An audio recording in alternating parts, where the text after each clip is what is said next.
Welcome to Medill Sports Talk, where we break down the news this week for the sports you love.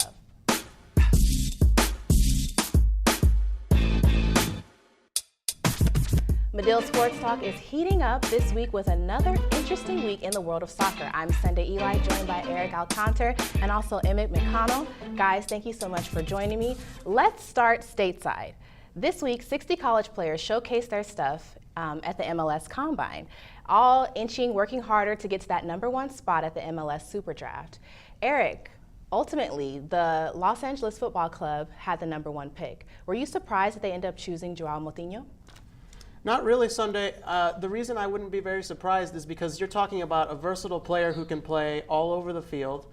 Frankly, a team like LAFC needs players like that can play, like in his case, he can play at left back, he can play as a central defender in a 3-man back line, he can even play in the central defense in the midfield. So that's a very handy player to have. Frankly, I've seen his highlights at Akron.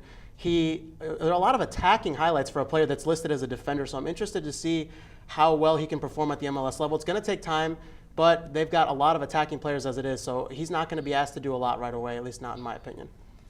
Emmett? It surprised me big time because you look at the last few first overall draft picks, Abu Dunladi for Minnesota, Jack Harrison for New York City, and Kyle Larin for Orlando, all attackers, all strikers, guys who are getting in the box, getting goals, and getting assists. This is a player who's not going to be impacting the team as much on that kind of level. And I know you mentioned they have attackers, but the value you can get from someone like Kyle Larin, who's now rumored to go to Besiktas for big money, is way bigger than you'll get for a defender who may or may not make it. Yeah, but I think that part of the thing that LAFC is doing here is there are 15 players currently on the roster at Los Angeles Football Club, and this team plays a game in less than 2 months. That's not a lot of time to put together the rest of that roster. You do need players, even in the short term. This might be a short-sighted thing, and maybe, who knows, if he plays well to start off, they might be able to throw him to another team and get a better player in the future. Well, speaking about LAFC, they just got Tristan Blackman, they have João Moutinho. What type of club culture do you guys think that they're building there? For me, I think they're really trying to one-up Atlanta United. Last season, they surprised everyone, selling out stadium games, getting as high as 72,000 people, and people like Miguel Almiron, Julian Gressel, taking the league by storm and just being absolutely amazing to watch. I think they're trying to do that. They put all this money in getting new players. People like Benny Feilhaber, who's been great for the national team in Sporting Kansas City, Carlos Vela, who's played for the Mexican national team and in Spain. It wouldn't surprise me if they're trying to replicate the same system that they have in Atlanta. All right, guys, well, let's switch gears a bit, moving from MLS and talking more abroad. Alexis Sanchez, the Chilean forward, many speculate that he's going to pack his bags from Arsenal and move to Manchester United, but nothing's quite confirmed just yet. It looks like it might be at a really big price point as well, which is exciting for him. What do you guys think? Emmett, do you think that Sanchez could be best used at Manchester United? Absolutely. United's a great team, but they're going to need something special if they're going to ever catch up to City, given the way they're playing. I don't think it's going to happen this year, but in years to come. Right now, they got a decent forward line. They got Lukaku up top, Martial on the left, and Juan Mata on the right. But Juan Mata's not doing it for me, I think. He's a good player, but 3 goals, 3 assists in this campaign. On the other side, you have Martial with 8 goals, 4 assists. You need someone who can get similar numbers on the right side of the field. See, the thing about it is, for me, why I disagree, I don't think Manchester United needed him at all. I think Manchester United could have afforded to wait it out. Look, this team is not winning the Premier League this season. They're probably not going to win the Champions League even now if they get Alexis Sanchez. It's a great addition to the roster, don't get me wrong. It gives Jose Mourinho a lot of attacking options. He can play Alexis Sanchez and Marcus Rashford on the wings next to Lukaku, who playing up front as a number 9, and they can play Paul Pogba behind them, a number of midfield options.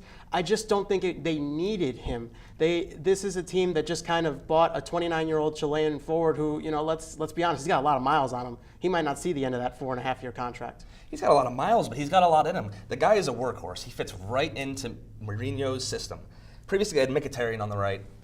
He worked way harder than Mata, but eventually just fell apart. Sanchez is a guy who falls apart. I know you say he's got miles, but he's 29. He plays like he's 23. He runs nonstop, and that is exactly the guy Mourinho's going to want. Well, Erik, let me ask you, in exchange for Sanchez, who do you think Arsenal actually wants to put in that spot? The rumors are out there that Henrik Mkhitaryan could go in a straight swap, perhaps with some cash also coming from United. I don't buy that at all. Henrik Mkhitaryan's best seasons at Borussia Dortmund under Thomas Tuchel were just that. Under Thomas Tuchel knew exactly how to get the best out of him. He had him in the best role of his career. I just don't think he's that player. I think he overperformed. Manchester United bought into the hype, and now we're seeing what he does kind of at the Premier League level. I don't frankly think he's good enough for this role. I don't see how that's a.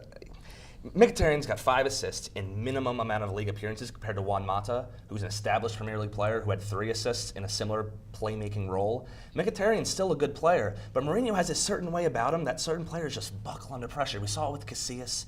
We saw it many times at Chelsea with various players when they fell apart. It's easy for players to lose focus under him, and I think a revival under another similar attacking team to Borussia Dortmund at Arsenal, he could find his feet again. Frankly, I'm interested that you mentioned Chelsea, because Chelsea, I think, are the team that actually needed Alexis Sanchez the most. This team's struggling to score goals right now. They've only scored 3 in their last 5 games. You're talking about a team that, frankly, doesn't have a backup striker because Antonio Conte does not trust Michy Batshuayi, who was supposed to be the backup striker. You're talking about a team that desperately needs extra creativity up front. He is the answer, because you could play him and Alvaro Morata together with Eden Hazard behind them. But you got the likes of Willian and Pedro who have underperformed rotting all away season. on the bench. Pedro They've and underperformed all Sanchez season. were fighting for jobs at Barcelona at the same time, splitting time. If you can't get a guy like Pedro to be getting results for you, what is Sanchez going to do? Because He has the Sanchez talent. is a better player. Yeah, he's a better player now, but All right, guys. Well, thanks so much for joining me, Erik and Emmett. Thank you to the staff here in Chicago. For more MLS news and everything Premier League, be sure to check us next week right here on Medill Sports Talk.